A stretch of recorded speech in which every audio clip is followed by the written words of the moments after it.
ACI की online कक्षा में आप सभी का स्वागत है।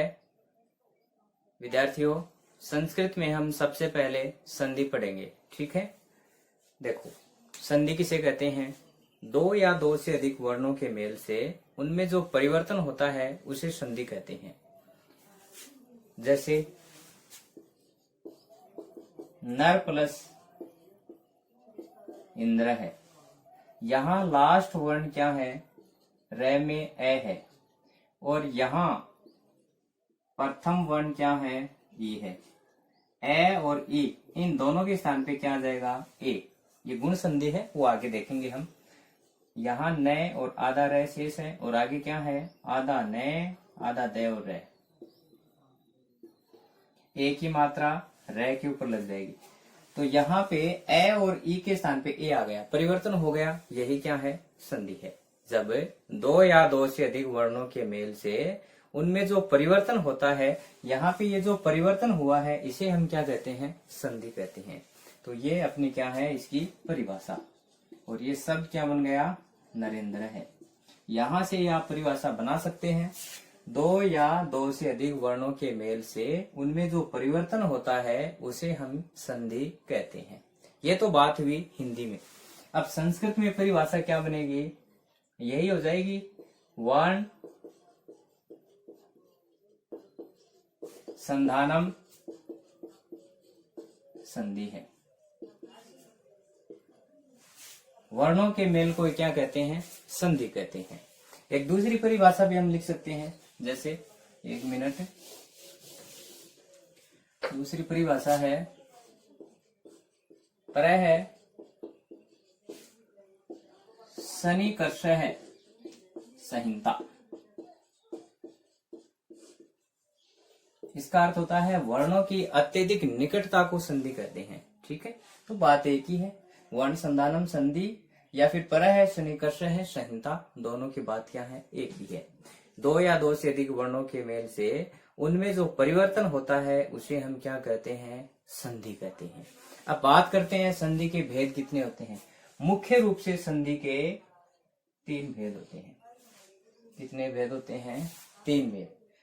कौन कौन से भेद?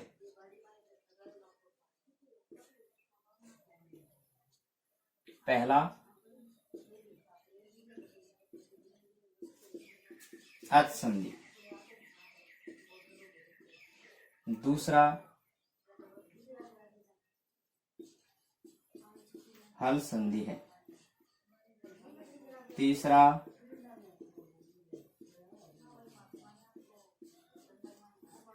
विसर्ग संधि है।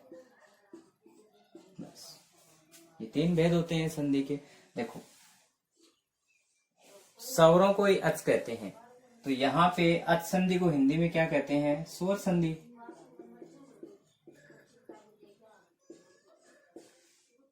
हल, सभी व्यंजन वर्णों को संस्कृत में हल वर्ण कहते हैं। हल, तो हिंदी में ये क्या हो जाएगी? व्यंजन संधि।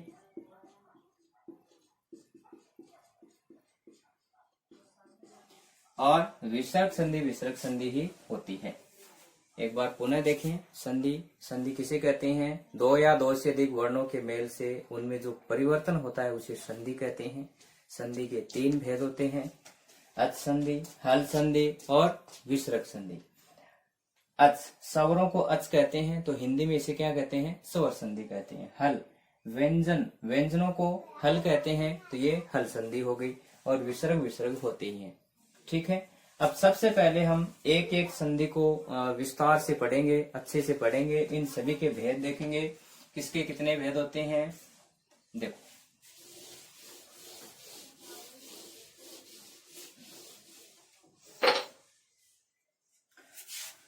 सबसे पहले पढ़ेंगे हम 1 नंबर पे अच संधि। हिंदी में क्या कहते हैं? स्वर संधि।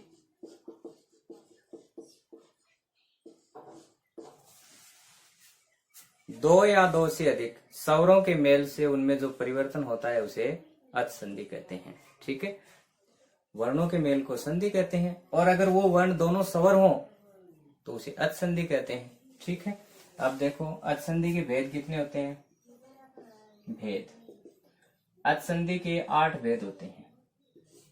ओके, अचसंधि के 8 भेद होते हैं। पहला दीर्घ अचसंधि है, दूसरा यण अचसंधि है, तीसरा अयादि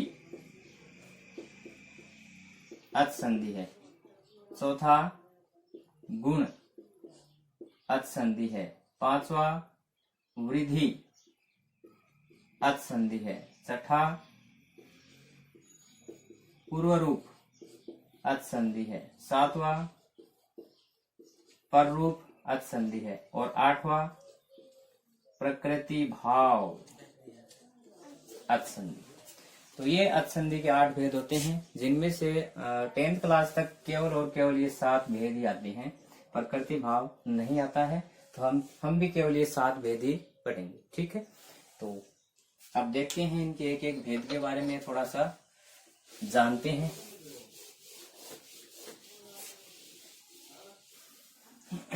सबसे पहले हम पढ़ेंगे यण संधि। अच में अच का जो एक भेद है यण अच संधि है, इसके बारे में पढ़े। देखो संस्कृत में एक सूत्र आता है, सूत्र एको यणसी। ठीक है, अर्थात देखो इक, इसमें एक है यण और आगे क्या दिया हुआ है? अची। 3 पद है इसमें, इक यण अची, अर्थात इक वर्ण यण में बदल जाएंगे जब आगे कोई अच वर्ण हो। ये तो है सूत्र के अनुसार। अब वैसे हम इसका देखें नियम, तो देखो इक में कौन कौन से वर्ण आते हैं? ई, दोनों ई, उ अर्थात दोनों उ, री दोनों री और एक लरी। इनके बाद कोई भी भिन्न स्वर आए, भिन्न स्वर, तो ई के स्थान पे हो जाएगा ये। उ के बाद कोई भी भिन्न स्वर आए तो उ के स्थान पे हो जाएगा वह। री के बाद कोई भी भिन्न स्वर आए तो री के स्थान पे रे हो जाएगा, और लरी के बाद कोई भी भिन्न स्वर आए तो लरी के स्थान पे लय हो जाएगा। ये आपको याद करना है। ठीक है, यण संधि का नियम क्या होता है? ई से लेकर के लरी तक 4 वर्ण हो गए, इनके बाद कोई भी भिन्न स्वर आए, भिन्न का मतलब ई के बाद में ई नहीं आना चाहिए, चाहे ई बड़ी हो या छोटी हो, इससे कोई फर्क नहीं पड़ेगा।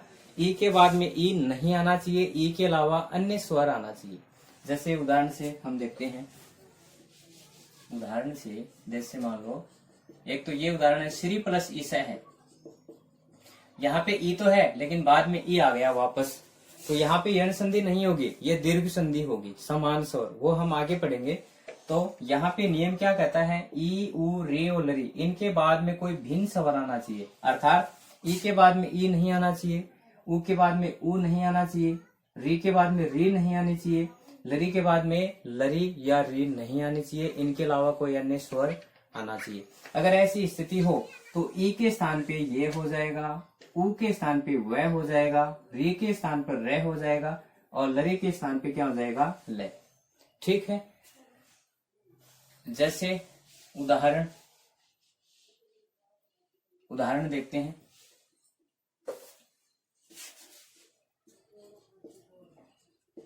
यदि प्लस अपि, यदि प्लस अपि, देखो ये हमें यहाँ पे लास्ट वर्ण देखना है और प्लस के इधर प्रथम वर्ण देखना है, क्योंकि इन दोनों में तो संधि होगी। तो दय में लास्ट वर्ण क्या है? ई की मात्रा है नहीं, ई को अलग करो, प्लस आगे क्या है? अपि। ओके, ई के बाद में ए आ रहा है, यहाँ पे नियम क्या है? ई के बाद में कोई भिन्न स्वर आए तो ई के स्थान पे क्या हो जाएगा? ये। तो ई के बाद में भिन्न स्वर आ रहा है यहाँ पे, तो ई के स्थान पे क्या करना है हमें? ये करना है, बस। ई के स्थान पे क्या करना है? ये, बस। इतना काम अगर आप कर दोगे तो आपकी संधि हो जाएगी। सबसे पहले ई को अलग करो, और ई के स्थान पे ये करो, बस। शेष वर्ण ऐसे के ऐसे लिखो, ये और आधा द। आगे क्या है, ए और पी, ठीक है। ये आधा द है, ये में ए मिलेगा तो ये पूरा हो जाएगा। आगे क्या है, पी। ऐसे भी लिख सकते हैं, और आधा वर्ण आगे वाले के ऊपर चला जाएगा तो इसको हम ऐसे भी लिख सकते हैं, ठीक है। दूसरा उदाहरण देखो, सु प्लस आगतम, सु प्लस आगतम।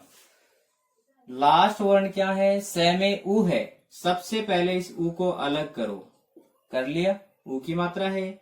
आगे क्या है, आगतम।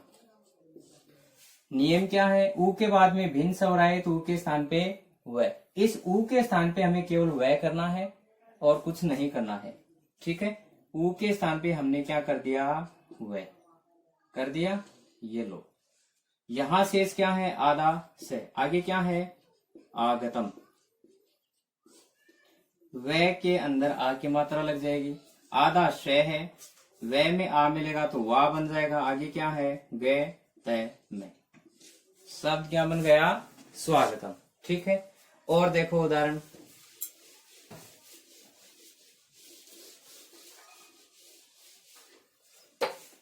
हाँ, मातृ प्लस आदेश है, मातृ प्लस आदेश है। यहाँ पे लास्ट वर्ण देखना है, री है, सबसे पहले उसको अलग करो, माँ, तय को हलंत करेंगे, री, ये री की मात्रा है। आगे क्या है, आदेश है।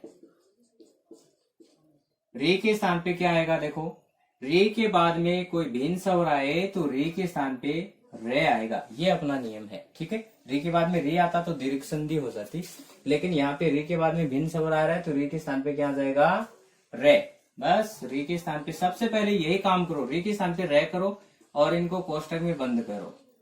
फिर शेष वर्ण ऐसे कैसे लिख दो, माँ, आधा तय, आगे क्या है, आदेश है, ठीक है। तय और रे, ध्यान रे, चार संयुक्त वर्ण होते हैं, शायद आपको पता भी होगा। एक तो देखो तय और आधा रे, इनमें ये मिलके हमेशा ही त्रय में बदल जाएंगे, ये ध्यान में रखना। यदि ए हो तो त्रय पूरा हो जाएगा, आ हो तो त्रा, ई हो तो त्रि, ठीक है। एक होता है आधा कै, आधा से, ए, क्या बनेगा, अक्षय। दूसरा से है मूर्धन्य से। हलंत कै के बाद में यदि से आए तो दोनों मिलके अक्षय में बदल जाते हैं, ठीक है।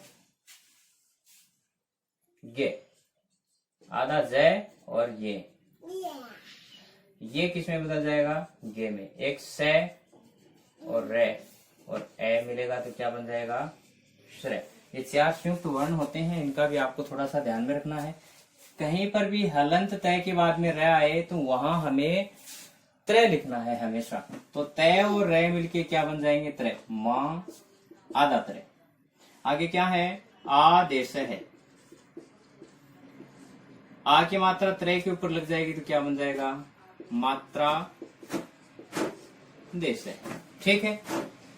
चल एक उदाहरण और देखते हैं। लरी प्लस आकृति। देखो यहाँ पे ये लय के नीचे री की मात्रा नहीं है, लरी खुद एक संस्कृत भाषा में स्वर है, ये ध्यान में रहे। तो लरी के बाद में कोई भी भिन्न स्वर आए तो लरी के स्थान पे क्या आएगा, लय। लरी के बाद कोई भिन्न स्वर आए तो लरी के स्थान पे क्या आ जाएगा, लय।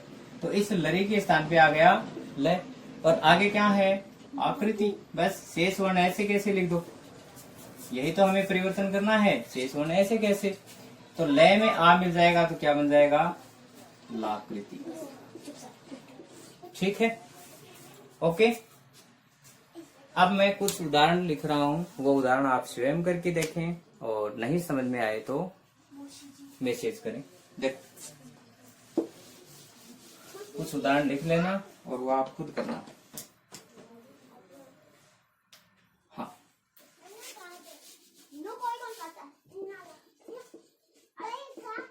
मधु प्लस हरि है।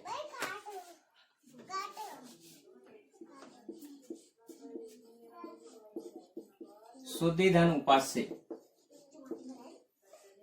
और स्त्री धन आज्ञा, लरी धन आकार है। ये 4 उदाहरण आप स्वयं करें। ओके, थैंक यू, धन्यवाद।